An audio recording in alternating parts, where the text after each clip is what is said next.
Hey everyone, today we are taking my old NED rig jig head mold and making it into a wobble head jig head mold. And basically we are going to take the hook off of the NED rig and replace it with a wire system. So our finished product will look something like this. Now I don't have to change any of the mold.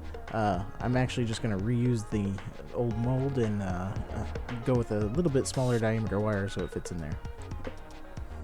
So something nice about the wobble head is I've made it so that I can actually change hooks out on it. So I can put whatever hooks on I want whenever I want. I don't have to make a new jig head for it.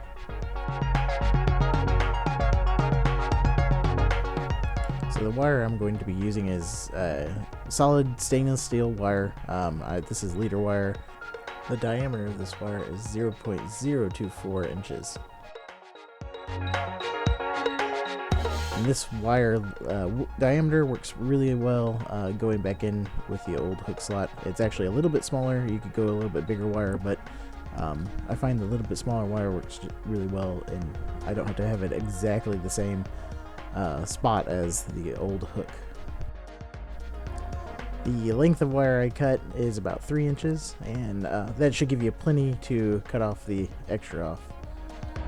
So our first step is to make the loop of the eye, and this is going to match very similar to the jig head hook that I used. So I just kind of compare the two. Literally, you'll see that step here in a little bit. But start with a little bit extra, just so you can work with it, and I leave that hanging and then wrap it around. And here I've kind of pre-bent everything to get that loop. You can see I'm sizing it up with the old hook. Definitely want it to be just about the same width as it, and then that little bend in it, we're going to also get that at the same spot as well because it's going in that same mold. So now I'm going to go ahead and crimp down the eye. I left it open so I could get my pliers in there to make that bend. Now I'm going to clamp it down and get it flush with the other wire, and I'll go ahead and trim off the access here a little bit as soon as I made sure I have the right size.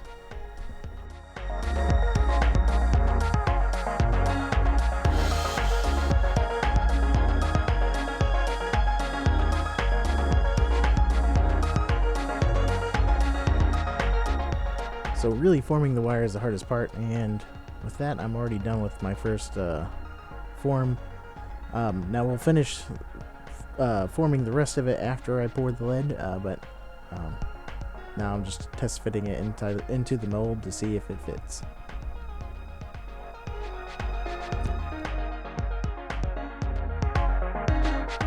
So as you can see, I made it just a little big so it actually kind of squeezes in there and holds in there. I'll show you another trick here in a second to actually get it to stay. So if you're having trouble getting the wire to stay in there, this Loctite general purpose works really good. Just a real fine mist on the side that you need it to stick to, and then you can just put it on and it'll actually kind of adhere itself to it. But it's a light hold, so you can pull it back off real easy. So before we get started, I'm going to go ahead and heat up the mold with a heat gun. This helps keep the lead flowing well and forming to the mold. Another option you can do is with a torch, and I've got my micro torch here, and that actually works really good. You don't want to hold it on one spot too long because you will burn your mold, because body filler is not fireproof. So you want to wait to heat up your mold until your lead is hot, and I've already actually plugged in the lead pot. And so I got the mold heated up. Now I'm going to go ahead and clamp it and get it all set up for pouring. And the clamps I'm using is just typical woodworking clamps.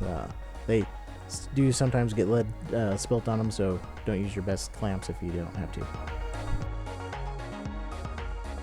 And once you get it clamped, you just pour the lead in. Go real slow because these are small molds and they don't take a lot of lead. And this is actually one of the rare times that I actually got a perfect pour without spilling it everywhere. Now you might have noticed I don't use the other two molds or other two slots. One of them is because I just didn't need a third one, and the other was because I have a bad slot Something got deformed in the original molding, and that one spot just doesn't work. So here we have the lead jig heads. Now we got the wire sticking straight down. The next step is to cut the lead off, the excess lead, and clean them up.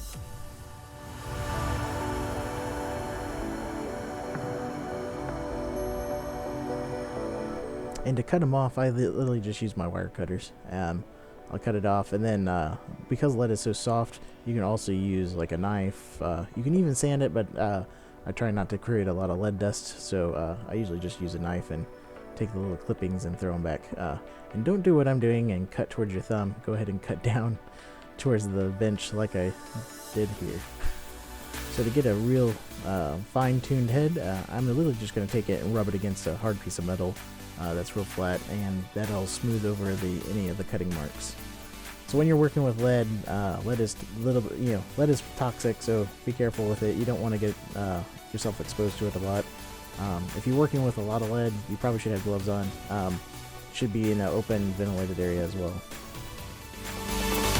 Now that we have the lead finished, I'm going to go ahead and set up the hook holder. The hook holder is going to be set up so I can slide the hook on, and it won't come off very easy. It's going to actually have a loop around the back side of it. And to do this, we're going to start with our round nose pliers, and we're going to wrap the wire around the diameter that we want on the round nose pliers. This is going to be a full loop. It's going to come all the way around and plus some. And then what I'm going to do is, after I have the full loop made, I'm going to bend the loop back so that it's centered on the lead head. Then I do some straightening just to make sure I have it lined up with the eye. And then what I'm going to do is bring the loop back around the center wire that comes out of the lead. And I'm going to do this loosely so that I can put the hook on and still get around the backside through that curve. It's going to catch and be kind of hard to do, but you don't want that hook to come off real easy, because we don't want to lose it while we're fishing either. So this is actually, you have to put a lot of pressure in it to get that hook around the bend.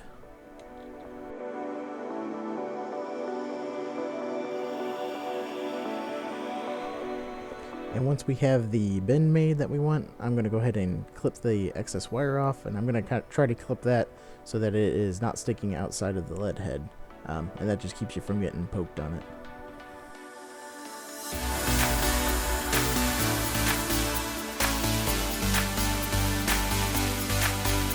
And you will probably have to do some fine tuning just to get the wire straight and in line. You want everything lined up. And you want to make sure your loop lines up with your front eye for most hooks. If you have like a J hook or something, it's going to be set up a little different. So just keep in mind what hook you're using.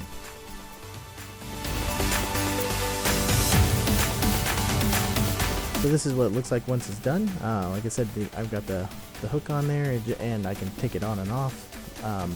Not real easy, but easy enough that I can swap them out when I'm fishing. And at least with mine, I know I start with the hook facing the direction I want it to end up at. So if you're doing it and trying to not to get it backwards all the time, it's face the direction that you start with. So now I'm going to go ahead and powder coat my jig heads. I'm using a black powder coat. I think that's Powder Tech. I showed you the label. And I always shake my powder, and that loosens it all up. I don't have an airbed yet. That's, I'm sure, a project to come. But I'm going to grab the jig head with my pliers so I can hold it under the heat. And I'm just going to use a heat gun on low setting to heat this jig head up and get it nice and hot before I dip it. And I do this for a little while. What's nice about the heat gun is it doesn't really get hot enough to melt the lead on the low setting. So it's just hot enough to get the powder paint to stick to the lead. Alright, and take it. Dip it in, shake it off. Reheat. I'm going to reheat it for a while. You can rebake it for 15 minutes, and that'll get you a really good durable coat. But this will also work too by just reheating it with the heat gun for a good long time. And I've double speeded this, so don't think this is real time. So there's our powder coat. This one turned out pretty good. If you want to paint it, you could do a white powder coat as well, and you can actually airbrush paint these. Another good option is also to epoxy coat them to get the paint to last longer.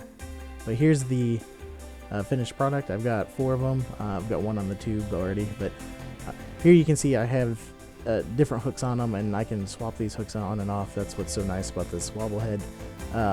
The other thing is, when you throw it in water, the wobble head allows it to go straight up if it's a Ned rig.